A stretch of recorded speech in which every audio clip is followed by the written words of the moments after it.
Why does the gap between your meditation cushion and your actual life keep getting wider? Feel that, because the answer will change everything. You sit in silence every morning. You breathe. You center yourself. You touch something real. And then you stand up, check your phone, and within an hour, it's gone. The peace, the clarity, the version of yourself you met in that stillness. By 9 a.m., you've snapped at someone. By noon, you've completely forgotten what you remembered. You know the teachings. You have the books. You show up to practice. So, why doesn't anything stick?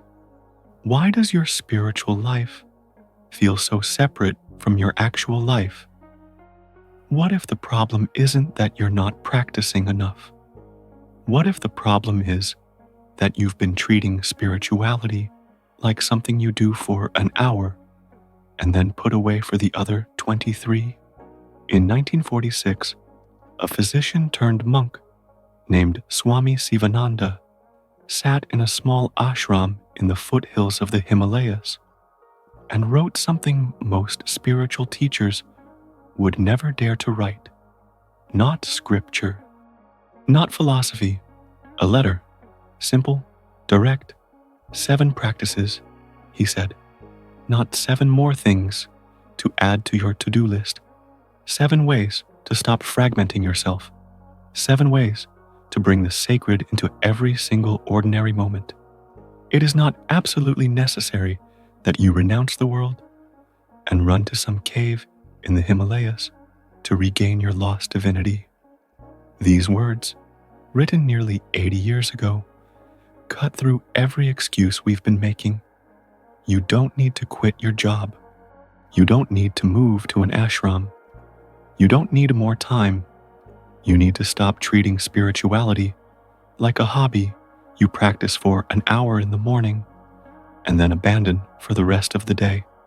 Today, we're going to walk through one day, one conscious day, from sunrise to sleep, and by the end, the gap you've been feeling might finally begin to close. It begins before the world wakes up, before your phone buzzes, before the noise starts telling you who you should be. Sivananda called this the most favorable time for meditation, not because 4 a.m. is magic, but because your mind hasn't yet been colonized by the day's demands. It's still yours, a blank page. You don't need 3 hours. You don't even need the perfect cushion or the right incense. You need 10 minutes, 15 if you can. Sit, face east if you want, or face the wall, or face nothing at all. Close your eyes, and for just these few minutes, stop trying to become something. Stop trying to fix yourself. Stop trying to achieve enlightenment. Just rest. Watch the breath. Watch the thoughts come and go like clouds. Don't fight them. Don't follow them. Just watch. This is your anchor, the still point before the world spins. But here's what Sivananda understood that most teachers miss.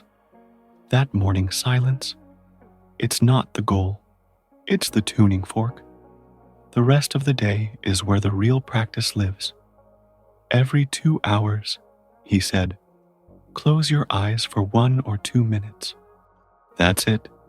Not a full meditation, just a pause, a remembering. You're at your desk, drowning in emails. Close your eyes. Remember the stillness you touched this morning. You're in traffic, grip tight on the wheel. Close your eyes at the red light. Remember, you're in a difficult conversation, tension rising. Excuse yourself for a moment. Bathroom. Close your eyes. Breathe. Remember, set alarms on your phone if you need to. Every 2 hours. Not to do more, just to stop. To reconnect the thread between your practice and your life, between who you are in the morning silence and who you are in the afternoon chaos. And as you move through these hours, watch something else. Watch your words. Sivananda said, "Speak little, speak sweetly. In a world that rewards noise, this is rebellion. Think twice before you speak," he said, 3 times before you act. How often do you speak just to fill silence? How often do you say yes when you mean no, or no when you mean maybe? How often do your words create more confusion instead of clarity? Try this. For one day, cut your words in half.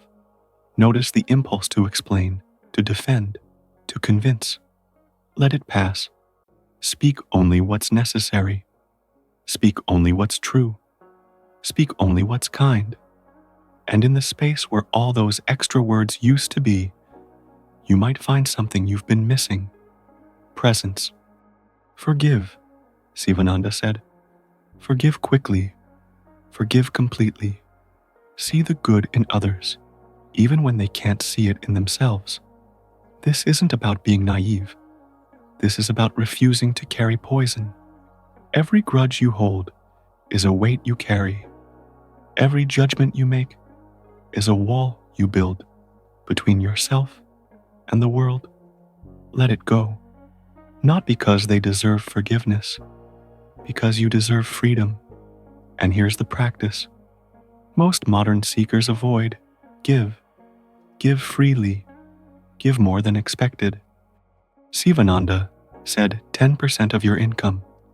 But maybe you don't have income to spare. So give your time. Give your attention. Give your skill. Become a member of something bigger than yourself and serve without expecting recognition, without needing applause, without keeping score. This is how you stop making your spiritual life about you. This is how you remember that awakening isn't a personal achievement. It's a return to what connects everything. The secret of abundance, Sivananda wrote, is to give, give, give, give freely and spontaneously.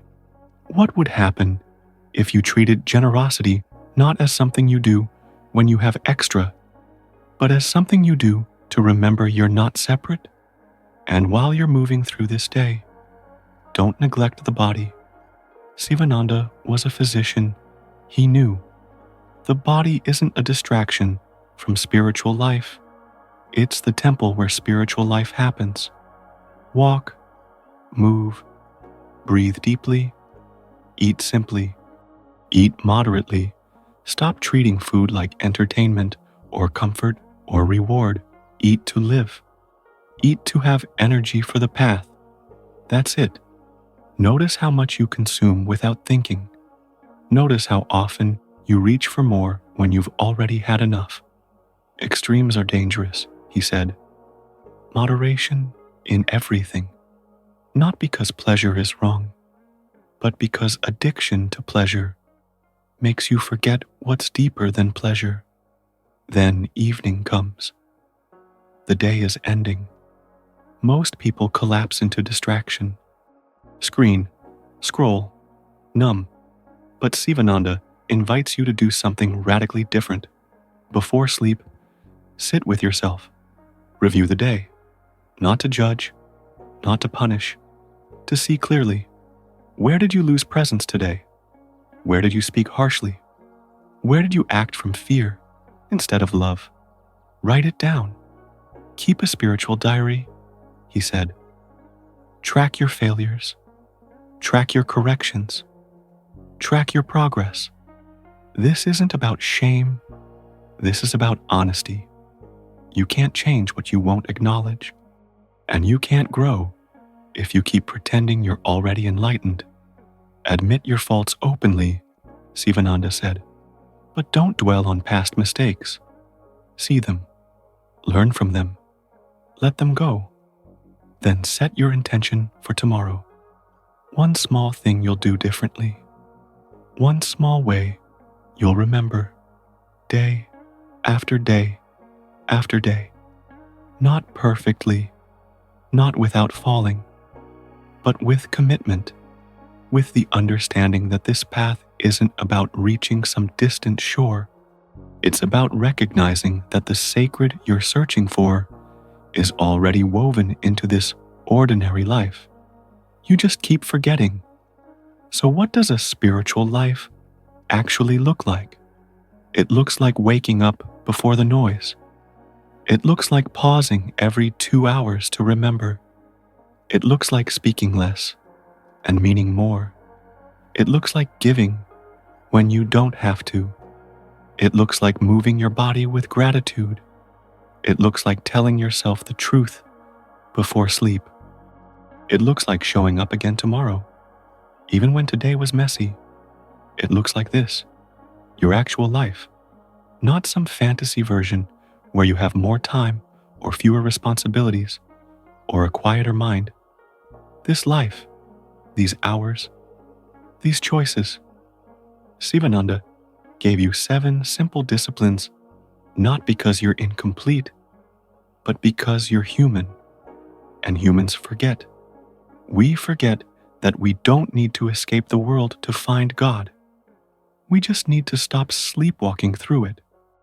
The gap you asked about at the beginning, it exists because you've been living in 2 worlds. The spiritual one where you meditate, and the real one where you live. But there's only ever been one world, one life, and it's been waiting for you to show up fully. The peace you touched this morning in meditation, it's still here, right now, in the pause between these words, in the breath moving through your body, in the choice you're about to make. You don't need a cave in the Himalayas. You need 10 minutes before sunrise. You need 2-minute pauses woven through your day. You need honesty before sleep. You need to give. You need to speak less. You need to move. You need to keep showing up. That's it. That's the whole path. Will you remember tomorrow? Probably not. That's why you practice. Not to get it right, to keep coming back. If this reflection helped you see how to close that gap, consider sharing it with someone still searching. Subscribe to continue this journey together. Leave a comment. What's one practice you'll bring into tomorrow? And now, before you move on to the next thing, close your eyes, just for a moment. Remember, the gap was never real. You just forgot you were already whole.